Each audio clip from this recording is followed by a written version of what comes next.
Good morning, students. So today let us begin with the new chapter. Okay, let us begin with the periodic 2. Okay, now the first topic of this periodic 2 is gravitation. Now, what is gravitation?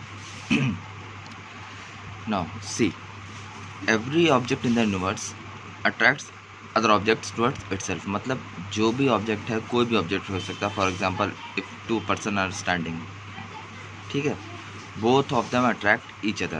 Anything kept near you, both of them are attracting each other. ठीक है, जो भी हो सकता है. you and your friend are sitting, they both attract each other. ठीक है, both of you are attracting each other. ठीक है, और इसी को क्या कहते हैं हम लोग? ग्रेविटेशन. ठीक है, ओके, गॉट इट. सो क्या लिखा हुआ है यहाँ पे? Every object in the universe attracts other objects towards itself. This phenomena of an object attracting other objects towards itself is known as what? Gravitation. ठीक है, and the force acting is known as gravitational force or force of gravity. आगे बात समझ में, इसी को क्या बोलते हैं हम लोग? ग्रेविटेशनल फोर्स या फोर्स ऑफ ग्रेविटी बोलते हैं. ठीक है, ये बात समझ में आई. जितने भी ऑब्जेक्ट यूनिवर्स में एग्जिस्ट करते हैं, सब एक दूसरे को अट्रैक्ट कर रहे होंगे. फॉर एग्जांपल, आपका एक पेन पड़ा हुआ है और आप में और आपके पेन में अट्रैक्शन हो रहा है. द टेबल नियर यू, उसमें और आप में अट्रैक्शन हो रहा है. The table and the copy, table copy को अट्रैक्ट कर रही है, कॉपी टेबल को अट्रैक्ट कर रही होती है. ठीक है, each and every object is attracting other object. ठीक है, इज इट क्लियर? ठीक, अब आ जाते हैं हम लोग लॉ ऑफ ग्रेविटेशन पे. तो ये क्या कहता है, मतलब ये अट्रैक्शन कैसे काम करता है? For example, let us suppose there are two bodies. एक है जिसका मास है m1 और दूसरा जिसका मास है m2, and the distance of separation between them, इनके बीच का डिस्टेंस कितना है? r. इनके सेंटर्स के बीच का, सर्कुलर बॉडीज़ हैं. जब भी सर्कुलर बॉडीज़ होती हैं तो हमेशा हम लोग उनके सेंटर्स के बीच का डिस्टेंस लेते हैं, because generally the distance we take is between the centre of gravities. ठीक है, सेंटर ऑफ ग्रेविटी मैंने बताया था इससे पहले भी, जिस पॉइंट पे ऑब्जेक्ट बैलेंस रहता है. ठीक है, सो अगर आर इनके बीच का डिस्टेंस है तो पहला लॉ क्या कहता है? There are two laws of gravitation. पहला लॉ ये कहता है, gravitational force acting between them, जो फोर्स इनके बीच में एक्ट कर रही होती है, it is directly proportional to the product of the masses of the two bodies. दोनों बॉडीज़ के मासेस के प्रोडक्ट के डायरेक्टली प्रोपोर्शनल होता है. ठीक है, that means greater the product of their masses, जितना ज़्यादा प्रोडक्ट होगा उनके मासेस का, greater will be the force acting on them. इसका मतलब है, अगर बॉडी बहुत बड़ी बड़ी है, लार्ज ऑब्जेक्ट्स जैसे कि अर्थ, मून, सन, तो इनका मास तो बहुत ज़्यादा होता है. दैट मीन्स इनके बीच में जो फोर्स ऑफ अट्रैक्शन काम करेगी, that will be very high. और अगर हम लोग यहीं पे अगर कोई छोटा ऑब्जेक्ट ले लेते हैं, जैसे कि हम लोग ले लेते हैं, आप खुद को ले लेते हैं, टू पर्सन्स. ठीक है, अगर इनकी बात करें तो इनका मास अर्थ और इनके कंपैरिजन में is very small. So that means उनके बीच में जो फोर्स एक्ट कर रही होगी उनके मास के प्रोपोर्शनल है. ठीक है, इज इट क्लियर? सो मतलब क्या हो गया कि the force acting between two people will be less as compare to the force acting between earth and sun. ठीक है, because the mass of earth and sun is very large. Is it clear? Okay, हाँ.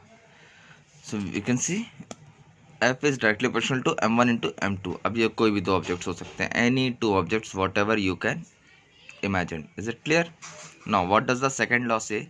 The second law says the gravitational force acting between two objects is inversely proportional to the square of the distance of separation between them. Inversely proportional to the square of the distance between them. That means अगर ये inverse है, इसका मतलब जितना distance कम होगा force उतनी ज़्यादा होगी. और ये सिर्फ इनवर्स नहीं है, स्क्वायर है, इनवर्स स्क्वायर. दैट मीन्स जितना ही डिस्टेंस, फॉर एग्जांपल किसी दो ऑब्जेक्ट्स के बीच में डिस्टेंस कितना है?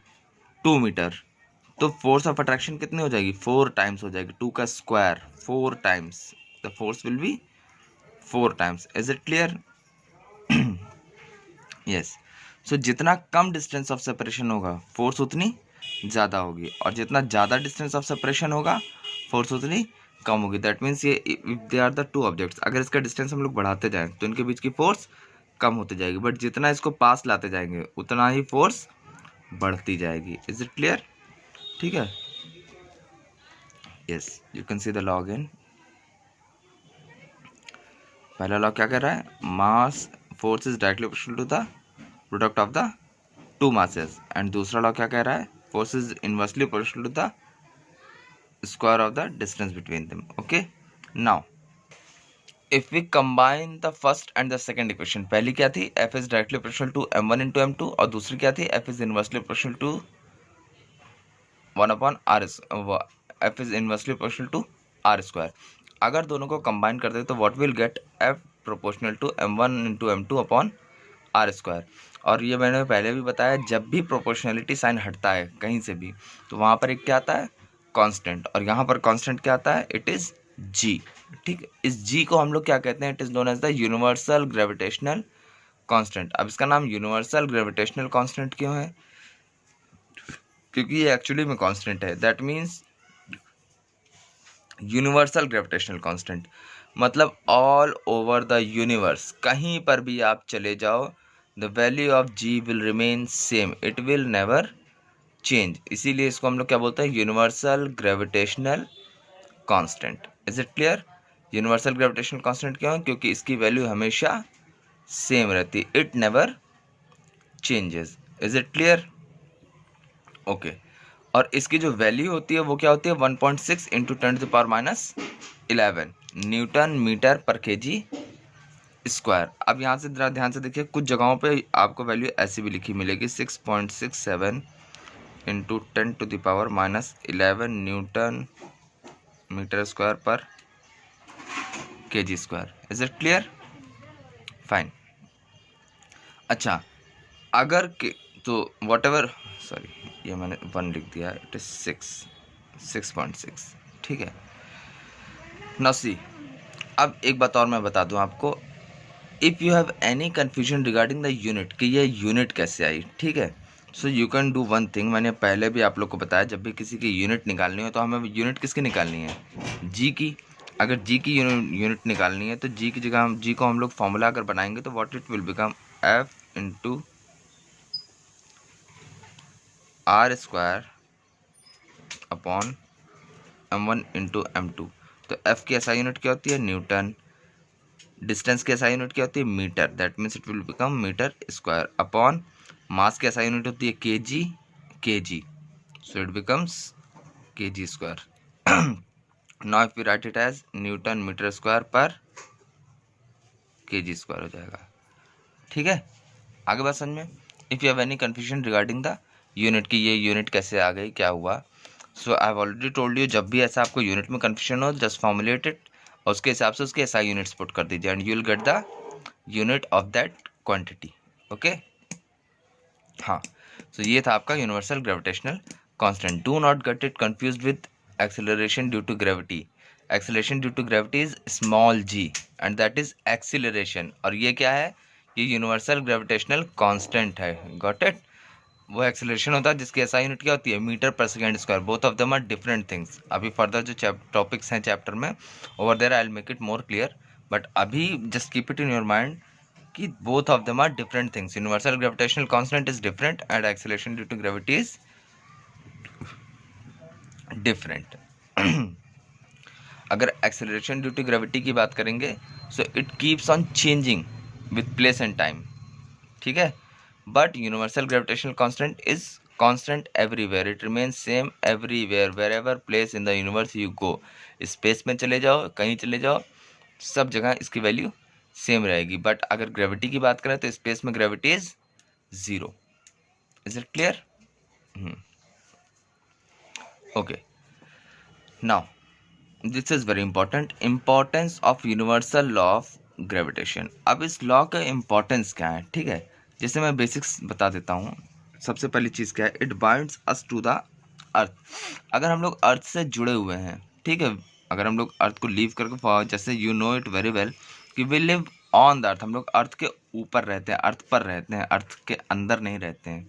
ठीक है, so if we live on the earth, just think कि क्या पूरी अर्थ सर्कुलर है तो हमें तो गिर जाना चाहिए ना कहीं। जस्ट इमेजिन कि अगर अर्थ सर्कुलर है, जैसे कि ऐसा है कुछ, है ना, हम लोग यहाँ कहीं रहते हैं, राइट, तो जब अर्थ रोटेट करती है तो हमें गिर जाना चाहिए था। ठीक है, बट ऐसा तो होता नहीं है। वाई? क्योंकि जो ग्रेविटेशनल फोर्स है it attracts us towards the earth and keeps us bound to it, हमको उसके साथ जोड़ के रखती है या बांध के रखती है, and thus we are not able to move away from the earth, earth से हम लोग चिपके रहते हैं। ठीक है, is it clear? Similarly it is responsible for motion of moon around the earth. कभी आपने सुना है कि मून रिवॉल्व करते करते या रोटेट करते करते कहीं और चला गया हो?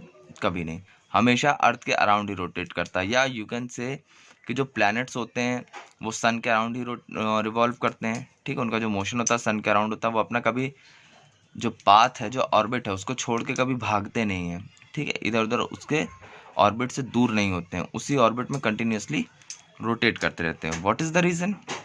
Simply force of gravitation is the reason. क्योंकि फोर्स ऑफ ग्रेविटेशन जो है इसके लिए सबसे इम्पॉर्टेंट पार्ट ये है कि what mass is very important and distance, और ये कहीं पे भी काम करेगा। ठीक है, वेदर इट इज़ स्पेस मतलब वैक्यूम हो या एयर हो, वहाँ पे उससे हमें किसी से कोई फ़र्क नहीं पड़ता। वैक्यूम में भी काम करेगा और नॉर्मल प्लेसेस पे भी काम करेगा। अब होता क्या है, if you talk about us, पहले पॉइंट के बारे में बात करें, it binds us to the earth. तो इसमें देखते हैं क्या होता है, हम लोग का मास इज़ वेरी लो। ठीक है, ये बहुत इंपॉर्टेंट चीज़ है, please try to understand this. ठीक है, आज जैसे कि मान लेते हैं दिस इज़ अस, ठीक, दिस इज़ डिस्टेंस बना देते हैं, जो कि अगर हम लोग एक्चुअली में देखें तो नेग्लिजिबल होता है, ना के बराबर डिस्टेंस होता है। ठीक है, ये हमारा मास हो गया, this is the mass of the earth ME। Since this mass is a lot, इसका मास, अर्थ का मास हमारे मास के कंपैरिजन में बहुत ज़्यादा होता है। और सबसे जो इम्पोर्टेंट पार्ट है जो मैं समझाना चाहता हूँ, हम लोग अर्थ पे फोर्स लगा रहे होते हैं और अर्थ हम पे फोर्स लगा रही होती है। Got it? And the important thing is this, equal and opposite. जितनी फोर्स हम अर्थ पे लगा रहे होते हैं, अर्थ उतनी फोर्स हम पे लगा रही होती है। यहाँ पर आप Newton's third law of motion का यूज़ कर सकते हैं। ठीक है, उसके हिसाब से समझ सकते हैं, जितनी फोर्स हम अर्थ पे लगाएंगे उतनी फोर्स अर्थ हम पे लगाएगी। But the important thing is this, earth हमारी तरफ फोर्स लगा रही हो, हम अर्थ के एक दूसरे को अट्रैक्ट कर रहे होते हैं। यहाँ रिपल्शन जैसा कुछ भी होता ही नहीं, एग्जिस्ट ही नहीं करता है। It is always attractive in nature. ठीक है, force of gravitation is always attractive in nature, never repulsive, कभी भी रिपेल नहीं करती है, हमेशा अट्रैक्ट ही करती है। तो अर्थ हमें अट्रैक्ट कर रही है एंड हम अर्थ को अट्रैक्ट कर रहे हैं। Since the mass is a lot, और जो डिस्टेंस मैंने यहाँ पे r² लिखा है ना, खुद सोचो आप अर्थ पे खड़े हो तो डिस्टेंस कितना हो गया, almost zero you can say, और ज़ीरो। और इसके हिसाब से अगर इस फॉर्मूले के हिसाब से चले जाते हैं हम लोग, g m1 m2 upon r², अगर इसकी वैल्यू हो गई ज़ीरो, एग्जैक्टली हम लोग ज़ीरो लेते नहीं हैं क्योंकि सेंटर से हम लोग को मतलब होता है अर्थ के सेंटर से। ठीक है, तो उसके हिसाब से अगर ये देखें तो हम इसकी वैल्यू कितनी हो गई, very low as compare to the mass of the earth. And thus अगर डिनोमिनेटर की वैल्यू बहुत कम होती है, न्यूमिनेटर जितना ज़्यादा आएगा, so what it will happen, the value will be allot. इसका मतलब जो फोर्स लग रही है that is very very high. हम अर्थ पे फोर्स लगा रहे हैं तो अर्थ तो मूव कर नहीं पाएगी क्योंकि, ठीक है, अर्थ का मास बहुत ज़्यादा, बट हमारा मास कम होने के कारण क्या होगा, we will stick to the earth. ठीक है, the force acting on us due to the earth is very very very high and thus it keeps us bound to itself. ठीक है, same is the reason for moon and same is the reason for the planets. ठीक है, अब यहाँ से देखें, ये मैंने पॉइंट, बहुत इंपॉर्टेंट पॉइंट है, इसको समझने की कोशिश करिएगा, अभी शायद समझ में आ जाएगा। Gravitational force is known as the weakest as well as the strongest force in the universe. अब ये weakest as well as the strongest force क्यों है?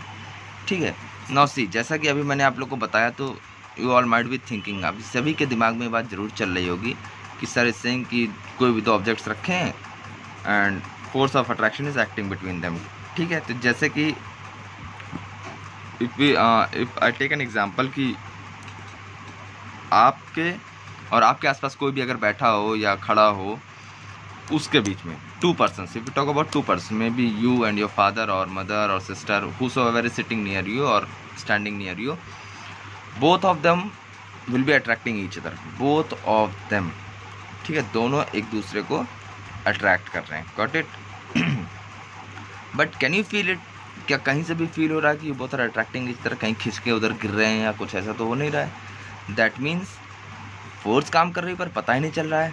तो ऐसा क्यों, ऐसा इसलिए होता है, ठीक है, बिकॉज जो यूनिवर्सल ग्रेविटेशनल कांस्टेंट की वैल्यू है, आप ज़रा ध्यान से देखिएगा, इट इज़ 6.67 इंटू 10⁻11 -11 है।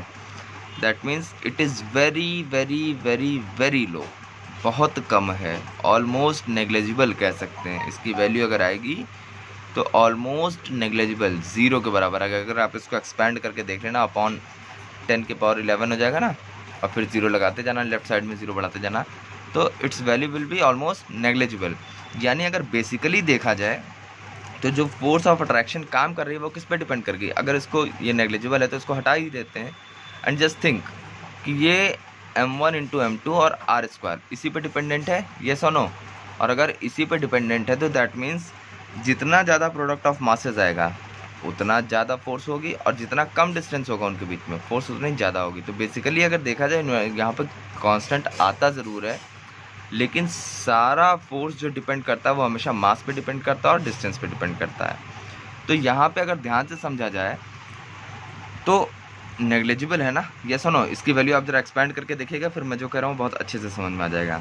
इसके हिसाब से अगर हमें 1 न्यूटन भी फोर्स चाहिए तो आप जरा सॉल्व करके कोशिश करना, इसको 1 बनाने के लिए भी हमें कितनी मास की ज़रूरत होगी, कितना ज़्यादा मास की, और उतना मास हमारा हो ही नहीं सकता है, यस और नो। अगर उतना मास हमारा हो ही नहीं सकता तो ऑब्वियसली जो फोर्स हमारे बीच में काम कर रही होगी वो काम तो कर रही होगी, लेकिन उसका मैग्नीट्यूड भी तो बहुत लो होगा, it will be very very very small. और उतने लो मैग्नीट्यूड की फोर्स अगर हम पे काम करेगी तो we will not be able to feel it even, ठीक है, we will not be able to feel it, okay. And now why it is known as the strongest force. Strongest force इसलिए कहा जाता है इसे क्योंकि अगर बात करें हम लोग मून और अर्थ की और सन और प्लैनेट्स की, तो their masses are a lot. अब सोचो वो इतने बड़े बड़े ऑब्जेक्ट्स को भी बाइंड करके रखती है अपनी पोजीशन पे, यस और नो। हम फील नहीं कर पाते हैं और वो उतने बड़े बड़े ऑब्जेक्ट्स को बाइंड करके भी रखती है। तो इसका मतलब अगर उतने बड़े ऑब्जेक्ट्स को बाइंड करके रख रही है तो obviously the force will be very large, ठीक है, and thus it is known as the strongest force. अब वहाँ पर जो लॉजिक है वो लॉजिक सिंपल सा ये है कि आप जरा अर्थ और प्लैनेट्स का, वो अर्थ एंड मून का मास चेक कर लीजिए, कंपेयर कर लीजिए अपने और जो भी आपके साथ था उसके मास को अर्थ और मून के मास से कंपेयर कर लीजिए। तो हम लोग अर्थ के मास से अगर अपने मास को कंपेयर करेंगे तो वी आर नेग्लेजिबल, ठीक है। हम लोग 50, 60, 100 किलो के हो सकते हैं maximum 100 kg, and earth the mass of the moon is in lakhs, ठीक है, यस और नो, लाखों किलो है, लैक्स ऑफ केजीज, ठीक है। सो अगर इसके हिसाब से कंपेयर करें तो हम वी आर नेग्लेजिबल ऑब्वियसली, ठीक है। दस जो फोर्स उनके बीच में काम करेगी that will be very high, and the force which acts between us is very low, and thus we are not able to feel it. But अब यहाँ पर इसको समझने की कोशिश करिए, हमारे और अर्थ के बीच में जो फोर्स काम करेगी, though our mass is very low but earth का मास इतना ज़्यादा होता है कि कंबाइंड जो प्रोडक्ट आएगा इसका इट इज़ हाई, ठीक है, हाई सफिशिएंटली। तो उसकी वजह से जो फोर्स ऑफ अट्रैक्शन हमारे और अर्थ के बीच में काम करती है it is very high, and thus we are bound to the earth. हम लोग अर्थ से चिपके रहते हैं। Is it clear? या ठीक है, now you can see and try to understand. अब इसके बेसिस पे मैं एक क्वेश्चन और पूछूंगा आपसे, ठीक है, कि why, wait I will write it and you just answer me, ठीक, Y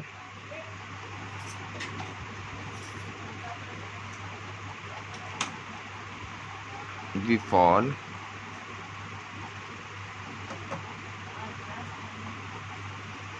towards earth but earth never moves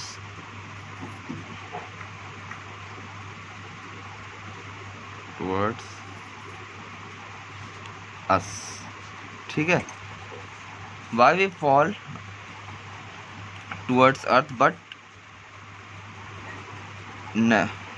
earth towards earth but earth never moves towards earth. मतलब ये है कि फॉर एग्जांपल अगर हम लोग कुछ हाइट पे खड़े हो जाएं, ठीक है, और अगर वहाँ से डिस्टर्ब हो जाए तो हम लोग तो अर्थ की तरफ गिर जाएंगे। बट कभी ऐसा हुआ कि हम लोग किसी हाइट पे खड़े हो और अर्थ मूव करके हमारी तरफ चली आई हो? ऐसा कभी हुआ ही नहीं। ठीक है, so what must be the reason कि हम अर्थ की तरफ मूव कर जाते हैं बट अर्थ हमारी तरफ मूव नहीं कर पाती है। ठीक है, सो इसको मैं बताना चाहूँगा। ठीक है, बिल्कुल इसी कॉन्सेप्ट पे है। ठीक है, फोर्स, अगर आप लोग को याद हो तो फोर्स का मैंने एक फॉर्मूला बताया था। ठीक, अब यहाँ से देखिएगा, हम लोग मान लेते हैं F1 F1 is the force acting on us due to the earth, and यहाँ से देखें और F2 मान लेते हैं, it is the force acting, मैं न्यूमेरिकली समझा दे रहा हूँ। ठीक है, पहले F1 is the force acting on us, हमारे ऊपर काम कर रही है, and F2 is the force acting on earth, हम, और special thing is both of the forces are equal, जितनी फोर्स हम अर्थ पे लगाएंगे उतनी फोर्स अर्थ हम पे लगाएगी। यस और नो? तो ज़रा ध्यान से देखें, यहाँ पे मान लेते हैं दिस इज आर मास, और जो हम पे एक्सेलरेशन काम कर रहा है वो कितना हुआ? A1। If you remember the formula of force is mass into acceleration. Yes और नो? और वो फॉर्मूला यहाँ पे भी काम करता है। ये फोर्स ऑफ ग्रेविटेशन के हिसाब से जो फॉर्मूला बना था वो ये है, but the actual formula for force always remains mass into acceleration. और इसी के हिसाब से अगर हम लोग अर्थ के लिए काम करें तो mass of the earth into acceleration due to the earth, M लिख दिया मैंने, 2 की जगह, M means mass of the earth. अब जरा ध्यान से देखें, थोड़ी सी मैथमेटिक्स है, इसका इन दोनों का प्रोडक्ट और इन दोनों का प्रोडक्ट सेम है। यस और नो? अगर इन दोनों का प्रोडक्ट और इन दोनों का प्रोडक्ट सेम है, और important thing is this M1 is very low as compare to ME, mass of earth, mass of R is very low as compare to the mass of earth. अब अगर इन दोनों का product same रखना है तो इसका मतलब है, सिंपल कंक्लूजन सेज कि A1 will be very large as compare to A2। ठीक है, और यही यहाँ पे जो आएगा वो एक्सेलरेशन ड्यू टू ग्रेविटी, क्योंकि अर्थ हमें खींच रही है जिसकी वजह से हमें एक्सेलरेशन आ रहा है, उसी को हम लोग एक्सेलरेशन ड्यू टू ग्रेविटी बोलते हैं। ठीक है ना? सी दिस इज एक्सेलरेशन, वहाँ पर जो हम लोग ने ये निकाला था this is force due to gravity. ठीक है, तो यहाँ के हिसाब से अगर बात करें तो हमारा acceleration, the acceleration we will undergo will be very large as compare to the earth. अब हमारा एक्सेलरेशन ड्यू टू ग्रेविटी कितना होता है? It is generally 9.8। यस और नो? मैंने पहले भी बताया है लास्ट चैप्टर्स में, इट इज़ जनरली 9.8 मीटर पर सेकेंड स्क्वायर, और उसके कंपैरिजन में अर्थ का एक्सेलरेशन जो है वो बहुत लो है। तो बहुत लो का मतलब we can say negligible. Yes और no? We can say negligible. और अगर नेग्लिजिबल एक्सेलरेशन हो रहा है तो इसका मतलब क्या हुआ? The earth is not moving. Acceleration का मतलब तो याद है ना आप लोगों को? Change in velocity per unit time. Velocity में चेंज का मतलब, वेलोसिटी में चेंज होगा तब होगा ना जब वेलोसिटी होगी, जब कुछ मूव कर रही होगी ऑब्जेक्ट। यस और नो? ऑब्जेक्ट तो मूव ही नहीं कर पा रहा है। ठीक है, और जो एक्सेलरेशन उस पर काम कर रहा है ज़ीरो नहीं होगा। Important thing is this, the acceleration is not zero but it is very लो। ठीक है, almost zero. Important thing is this. अब ये मत कहिएगा कि अर्थ मूव नहीं करे तो एक्सेलरेशन ज़ीरो हो गया तो फोर्स पूरी ज़ीरो हो गई ना, एक्सेलरेशन ज़ीरो नहीं है बट ऑलमोस्ट ज़ीरो है। ठीक है, that means it has some numerical value but very low value, and thus अगर एक्सेलरेशन हम पे ज़्यादा हो रहा तो obviously we will move, earth will never seem to be moving towards us. हमारी तरफ अर्थ मूव करती हुई कभी नहीं सीम करेगी, कभी नहीं नज़र आएगी, but we will always be found moving towards the earth और falling towards the earth. Is it clear? ठीक है, now try to write this answer in words. I have explained you numerically, and please अगर समझ में नहीं आ रहा है ये, try to watch this video again and again and इस कॉन्सेप्ट को बहुत ध्यान से समझिएगा। It's simple basic mathematics thing, थोड़ी सी मैथ्स है इसमें। यहाँ पर आपको कन्फ्यूजन हो सकता है कि इसका मास ज़्यादा है तो ये कैसे ज़्यादा हो गया, थोड़ा सा अगर कोई भी कन्फ्यूजन होता है just take put some numerical values over there. Mass of earth को बहुत ज़्यादा कर दीजिएगा, ठीक है, एंड मास ऑफ मतलब अपने मास को बहुत लो कर लीजिएगा, ठीक है। जस्ट ऐसे कोई भी एग्जांपल लेना और फिर इसका रेशियो निकाल के देख लेना, समझ में आ जाएगा, खुद समझ में आ जाएगा, ठीक है। A1/A2 दैट मीन्स ऐसे कर लीजिएगा, A1/A2 will be equals to ME/M1। ये तो बनेगा, ये सुनो, अगर इसके हिसाब से बनाया जाए, ठीक है, इसके हिसाब से ये बनेगा, ये सुनो। और अकॉर्डिंग टू दिस अब यहाँ पे मास थोड़ा ज़्यादा रख लेना, फॉर एग्जाम्पल 1000 kg ले लेना और हमारा मास मैक्सिमम 40-50 kg ऐसा ले लेना। तो and then find the ratio, जो रेशियो आएगा इसका उसके हिसाब से आप चेक कर लेना कि कितना रेशियो आ रहा है, ठीक है, and according to that keep the value, ठीक है। उसके बाद कंपेयर करेंगे तो you'll get what I am trying to explain, ठीक है। Is it clear? Okay then it's all for today, ठीक है। You can see it, keep the notes, ठीक। Okay then, thank you class.